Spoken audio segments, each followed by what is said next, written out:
আসসালামু আলাইকুম। অষ্টম শ্রেণীর শিক্ষার্থীবৃন্দ, তোমাদের জন্য ষান্মাসিক 2024 বাংলা শিক্ষার্থী নির্দেশনা নিয়ে হাজির হয়ে গেলাম। কিছুক্ষণ আগেই এই নির্দেশনাটা আমরা হাতে পেয়েছি এবং এখন তারই মধ্যে তোমাদের জন্য ভিডিওটিও বানিয়ে ফেলেছি। তো এই নির্দেশনাটি দেখলে আশা করা যাচ্ছে তোমরা 100% কমন পাবে। চলো নির্দেশনাটা দেখে নেওয়া যাক। তো প্রথমে দেখো, প্রয়োজন বুঝে যোগাযোগ করি। এটি আছে, এখানে একটি ডায়লগ দেওয়া আছে বা কথোপকথন দেওয়া আছে, যেখানে কিনা একটি ছেলে হারিয়ে গিয়েছে এবং তার বাবা এবং চাচা পুলিশের সাথে কথোপকথন করছেন। তো চরিত্রটির নাম হচ্ছে শিমু। তো চলো নিচে শিমু চরিত্র সম্পর্কে যে প্রশ্নগুলি দেওয়া হয়েছে সেটি দেখে নিই। কাজ 1 দেখে নিই। কাজ 1 তোমাদের জন্য এটি হচ্ছে দলগত কাজ। দলে আলোচনা করে নিচের প্রশ্নগুলোর উত্তর দাও। তো দলে আলোচনা করে এই যে প্রশ্নগুলো রয়েছে এর উত্তর দিতে হবে। তো চলো আমরা প্রশ্নগুলো দেখে নিই।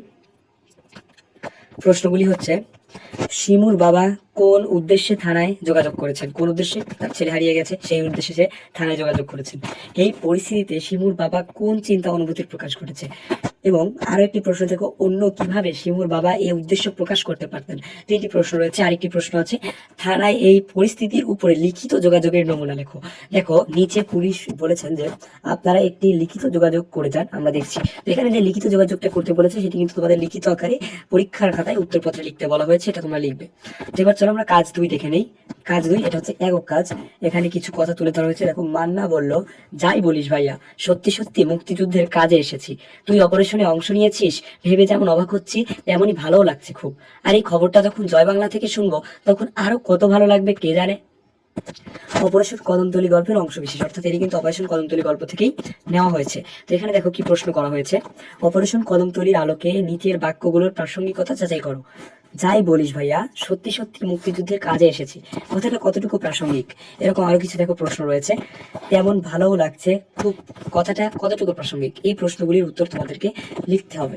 তো এরপর দেখো কাজ 3 কি দেওয়া আছে। কাজ 3 হচ্ছে দলগত কাজ।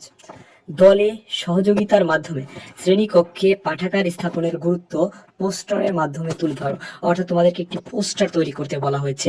এখানে দেখো আরেকটি নির্দেশনা দেওয়া হয়েছে, পোস্টার পেপার বিদ্যালয় হতে সরবরাহ করা হবে। তো এটি কিন্তু তোমার বিদ্যালয়ে সংগ্রহ করবে এবং এর পোস্টারটা তোমরা তৈরি করবে। দেখো কাজ 4। কাজ 4-এ দেখো আরেকটি কথোপকথন দেওয়া হয়েছে, রোগী ও ডাক্তারের কথোপকথন।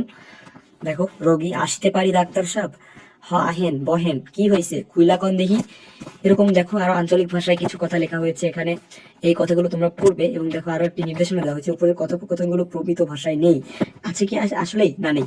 তুমি তোমার উত্তরপত্রে প্রমিত ভাবে লিখো, অর্থাৎ প্রমিত ভাষায় তোমাদেরকে এই কথোপকথনটা লিখতে হবে। এবার দেখো কাজ 5 দলগত কাজ। দলগত কাজে দেখো কি বলা হয়েছে, দলের সকলের সাথে আলোচনা করে নিচের যে কোনো একটি বিষয়ের উপর খসড়া তৈরি করো। তো কি কি বিষয় দেওয়া হয়েছে? টেলিভিশন বা রেডিওর সংবাদ উপস্থাপনা, লাইব্রেরিয়ানের সাথে আলাপ এবং মুজিব বর্ষ, এর যে কোনো একটি নিয়ে দলগতভাবে আলোচনা করে একটি খসড়া তোমাদেরকে তৈরি করতে হবে। এবং শেষ প্রশ্ন যেটি তোমাদের জন্য, কাজ 6। দেখো, একক কাজ, ইবনে বতুতার ভ্রমণ কাহিনী সংক্ষেপে লিখো। মনোযোগ সহকারে সকল কাজের জন্য ধন্যবাদ। আচ্ছা, তো ইবনে বতুতার যে ভ্রমণ কাহিনীটি রয়েছে সেটা তোমাদেরকে সংক্ষিপ্তভাবে লিখতে বলা হয়েছে, তোমরা সেটা লিখবে। এবং এটি হচ্ছে তোমাদের অষ্টম শ্রেণীর বাংলা প্রশ্ন এবং এই প্রশ্নটি হুবহু তোমরা প্রমাণ পাবে পরীক্ষায়। আশা করি তোমরা একটু হলেও সহযোগিতা পেয়েছো এবং এর উত্তর আমাদেরই চ্যানেলে আপলোড করা হবে। তোমরা আমাদের সাথেই থাকো। ধন্যবাদ সবাইকে।